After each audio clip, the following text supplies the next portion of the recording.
Welcome to Cinema Bites, your go-to for movie recaps in a flash. Big twists, epic moments, all in just minutes.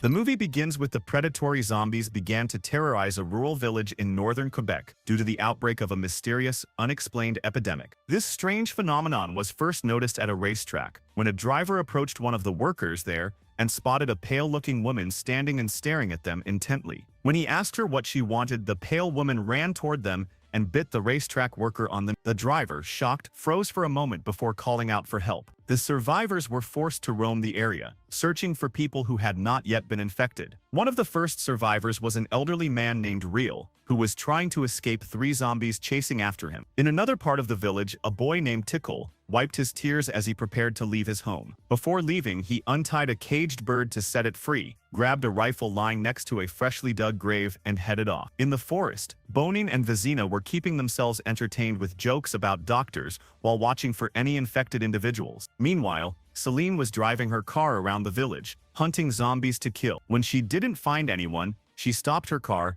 turned the radio volume to maximum to attract any nearby infected, and waited. The moment she saw someone emerge from a house, she immediately grabbed her machete. Celine attacked the zombie ferociously, blood splattering onto the car's rear window. As she tried to catch her breath, a young infected boy appeared beside her car, staring at her. Without a moment's hesitation, she hit the gas and drove off, leaving the boy behind. Bonin and Vizina were driving back to their camp when Vizina suddenly spotted a woman and her daughter standing in the forest by the road. He recognized them, saying the girl used to go to school with his son. As Vizina approached them, Bonin called out, telling him to leave them and deal with them later. Vizina hesitated to fire his weapon, fearing the noise would attract other infected. Hearing a frightened cry, Vizina ventured deeper into the forest to investigate. Bonin noticed the woman had disappeared, leaving the girl alone on the road. As Vizina walked through the forest, he spotted a boy hiding up in a tree. But before he could get a better look, he suddenly heard the woman laughing softly behind him. Shortly after, Bonin heard a scream followed by a gunshot. Vizina, bitten on the neck, cocked his rifle and shot the woman, who fell to the ground. More zombies appeared behind Vizina, forcing him to run toward the pickup truck. Back in the forest, Real managed to kill one of the zombies chasing him, but the other two continued running toward him. Exhausted, he could no longer run. As the zombies closed in, Tickle arrived and shot them with his rifle. Real, who had been bitten, confessed to Tickle that he hesitated to kill the approaching zombie because it was his wife. He continued, revealing that the two other zombies Tickle had just killed were his children. Bonin and Vizina stopped in a field to catch their breath. Vizina remarked that if he had known such an outbreak would happen, he would have withdrawn all his money from the bank and taken his son to Disneyland. Bonin replied that he would have gone to a girl named Katie and confessed his feelings for her. As Bonin spoke, Vizina fell silent and passed away. Bonin, mourning the loss of his friend, returned to the road. Meanwhile, Celine stopped at a house to check if there was any fuel in the oil tank outside. Two elderly women, Pauline and Therese, appeared and ordered her at gunpoint to strip naked to check for bite marks. As Pauline examined Celine's body for signs of infection, Therese searched her car. After finding nothing suspicious, Pauline offered Celine a drink. Celine told them they were the first survivors she had encountered in weeks. Therese invited her to stay with them as long as she wanted. Bonin returned to a hunting camp where he met another survivor. After the man learned what had happened to Vizina, he went to the back of the truck to dismember the body. He asked Bonin if Therese knew what had happened to her son. Bonin replied that he hadn't told her yet. The man revealed that he had tied up an infected woman named Tanya inside his cabin, claiming a dog had bitten her. Bonin entered the cabin and began explaining to Tanya what would happen once the infection spread. Initially, the infected would feel nauseous, then develop spots on their skin. Shortly afterward, they would feel stronger, eventually succumbing to the urge to eat other people's organs. Tanya tried to speak, but the gag in her mouth muffled her. Bonin removed it and she told him the man had plugged her ears, so she hadn't heard anything he said. She begged him to untie her, insisting a dog had bitten her. Bonin ignored her and left the cabin. Suddenly, Bonin heard the cabin owner screaming. He rushed back to the cabin to untie Tanya. Hearing another scream, Bonin opened the door, triggering the alarm system. He quickly removed the key from the ignition, realizing the noise would attract zombies. Tanya quietly climbed into the car, carrying her accordion. After Bonin started the car, the cabin owner suddenly jumped in front of the windshield, followed by other zombies emerging from the forest. Bonin drove away thinking they were finally safe. But the infected cabin owner clung to the back of the car, Bonin shouted at Tanya to grab the rifle and shoot him. She screamed as she cocked the rifle and shot him in the head. Bonin stopped by the roadside to dispose of the cabin owner's body. He asked Tanya if she was from the village, but she said her father owned a cabin by Trout Lake. As they prepared to leave, Bonin decided to wait a bit to ensure they wouldn't attract any zombies by starting the engine. While waiting, a man named Demars suddenly jumped out from the side of the car, startling them. Unaware of the epidemic, Demars told Bonin someone had tried to bite him. Demars then continued on his way to surprise his family, not knowing most of the villagers had been infected. Real told Tuckle he regretted not leaving the village earlier when his family started chasing him. All he could think about was turning back and telling them he loved them. Real admitted it was a foolish idea, but Tuckle disagreed, saying it wasn't stupid. Tuckle recalled shooting his family after the infection spread to their home. His mother, who had been bitten on the neck, looked broken as she stared at his father and sister's lifeless bodies. Slowly, she turned toward Tuckle, forcing a faint smile before looking back at the corpse. Tuckle steeled himself, aimed his rifle at her, and shot her. Bonin and Tanya stopped at a farm to search for supplies after hearing from Demars that the owner had turned into a zombie. I heard sounds of banging around the house. Where were they coming from? Tanya reached a room and tried to listen for any sound behind the door. She heard nothing, so she decided to open it. The door creaked. Tanya then heard someone running. Inside the room, she found a little girl trying to hide from her. Tanya cleaned the white powder that was smeared on the girl's face, and the girl started to feel a bit more comfortable with her. On the way, Bonin tried to make the girl laugh by telling her a joke. The girl's name was Zoe. She smiled at him, but Tanya gave him a disapproving look when they stopped at a mobile home to rest. They heard a woman on a radio device searching for her little puppy. Tanya asked who she was talking about, but he ignored her and got out of the vehicle. The next day, Tanya was outside attending to her needs when she accidentally stepped on a rat trap, making a snapping sound. Immediately after, she heard more traps snapping around her, followed by a terrifying scream. Tanya quickly crouched to the ground and cautiously looked around for any signs of zombies. When she turned, she saw an injured man staggering toward her. She dropped to the ground and began crawling away slowly. Suddenly, a zombie appeared next to her, and she screamed as she ran. The zombie caught up with her and knocked her to the ground, but Bonin intervened and stabbed it multiple times as it tried to bite her. Afterward, Tanya began yelling in frustration, saying that she used to sell toys with Katie, but because of the outbreak, she would never see her again. When Tanya got back into the vehicle, Zoe mentioned that she also missed her cousin TJ. Everyone fell silent, but their quietness was quickly interrupted by Demars, who suddenly jumped next to the vehicle to warn them. Demars cautioned them that something was happening on Road 8, so Bonin decided to check it out. When they arrived, Bonin saw zombies gathered around a tower of piled-up furniture. Before he could leave, an injured man spotted him and screamed, attracting the attention of other zombies. Tanya got out of the vehicle to look for Bonin but quickly returned when she saw him running. Zoe immediately started the vehicle when she saw them, and Bonin jumped into the back as the zombies watched them drive away. Bonin decided to head to Therese's place to inform them about what happened to Zoe. When Therese found out, she slapped Bonin and fell to the ground crying after hearing the news about her son. Pauline thought the number of infected had decreased in recent weeks,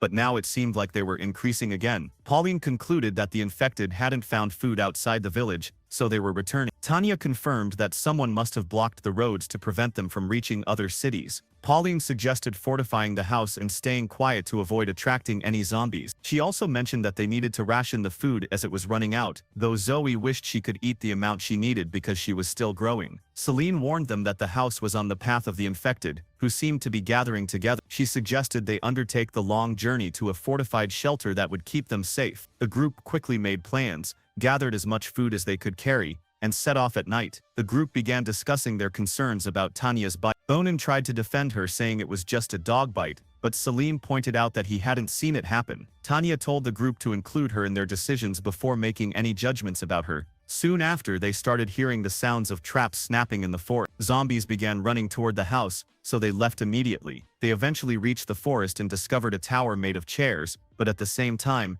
zombies began surrounding them. When the infected woman tried to grab her crying bride, Celine aimed to strike her with a machete. The zombies started running towards the house, so they went out immediately, and finally arrived at the forest. They remained silent while hiding among the trees. Bonin was out in the open, and there were several injured people running after him, so he had no choice but to use the... Suddenly, a zombie grabbed another one from behind while she was hiding with Zoe. She was trying to free herself. Zoe stabbed the zombie in the mouth, and this allowed a second one to get up and kill him. When a second zombie appeared in front of them, Celine attacked him with her. The group continued their journey and passed by a river. There they met Tikul and Real. Bonin noticed the bite on Real's thigh, so the two decided to continue on their way without letting anyone know. The group was walking and passed by a farm, so they started discussing whether to pass through it or take another route. Bonin suggested that they could walk along the river, but that would add another day to the journey. Pauline agreed to walk along the river, despite the heavy effort that would put her through, so they all moved. On the way, Demers suddenly jumped out of the trees and shouted at the group to get over it. This made Thana shoot him. Thana tried to explain. Bonin told her that Demers was already counted, so there was nothing for the group to worry about. Then they passed by another tower of furniture. There were a number of zombies gathered around it, so they tried to run past it as quietly as possible. At the same time, Real and Tikul were watching them from afar. Zoe and Bonin ran towards the pile of furniture to hide, but Zoe tripped on a bucket, which caught the attention of an injured woman. Zoe stood still to avoid being triggered by the zombies, and Real helped Zoe by standing still in front of her to block her from the zombies' sight. After they introduced themselves to the group, Real and Tikul Cole joined them on the trip. The group stopped at an abandoned house and there they found a note warning them not to enter the town. The letter continued and said that the one who wrote it goes to Route 113 every day, looking for other survivors. The one who wrote the letter signed it with the number. Outside the house, Bonin discovered a pile of bones under a tree. The group was suddenly shocked when they heard Real's screams. He had finally turned into a zombie and bit Tikal in the neck. Celine ran towards them and killed Real. Outside the house, they discovered that there was another zombie that bit Pauline's lap. Thérèse looked at Pauline in shock, but quickly collected herself and shot the zombie twice. In the forest, Celine told Tikal that she was outside getting a manicure when her family was infected. She had been living the role of the perfect wife until now because of the epidemic. She no longer cared about being perfect or anything. While telling her story to Tikal, she showed him a picture of her family. Tikal told her that his real name was Remy, and Celine then left the forest alone and returned home to clean the blood off her face. Thérèse asked Pauline if she had put extra dill in the pickles they had brought with them on their trip. Pauline said she didn't remember. Then she turned to Thérèse and shook her head, hinting that she was ready. Thérèse tried to hold back her tears as she aimed her gun at Pauline. Then they passed a building but they didn't find anything useful in it, so they quickly went back out again. While walking in the forest, they began to hear the sound of a child crying echoing in the fog-filled forest. They walked after the sound and reached an injured woman carrying a crying doll. A few steps away from the injured woman they discovered a tower of chairs. At the same time, zombies began to line up around them. When the injured woman pulled the string of the crying doll, Celine aimed to hit her with the lines. She hit the infected woman, but the zombies suddenly screamed, alerting the others to their presence. The entire horde ran toward them. Bonin carried Zoe and ran, hoping to take her to a safe place, while Thérèse stayed behind and watched them escape as the zombies caught her. Celine began slashing at the horde of infected running toward her with the machete. Bonin decided to hand Zoe over to Tania and distract the zombies away from them. Despite being bitten multiple times, Celine continued to fight off the zombies with the machete. Meanwhile, Tania took Zoe and led her into a tunnel, telling her she was the strongest among them. Tania left the child in the tunnel as the zombies continued devouring the victims. After a while, an infected man entered the tunnel where Zoe was hiding, but Tania arrived and played her accordion to lure the zombies away from her. When everything calmed down, Zoe returned to the building and saw Bonin preparing to shoot himself. Bonin, who had been bitten, told Zoe to let him go and find Tania. Zoe left the building alone, carrying a rifle. As she walked through a field, she found another accordion on the ground, took it with her and left the rifle behind. Zoe kept walking until she reached Route 113, where she decided to sit and wait. After a while, she heard the sound of an engine and saw a Formula 1 car approach. The race car driver, wearing a jacket with the number 79, got out of the car and walked toward Zoe. She smiled at the man and warned him not to continue driving down the road he was heading toward. The man thanked Zoe and gave her a ride in his car to take her to a safer place. And that's the end of the movie. See you in the next summary. And thank you for watching.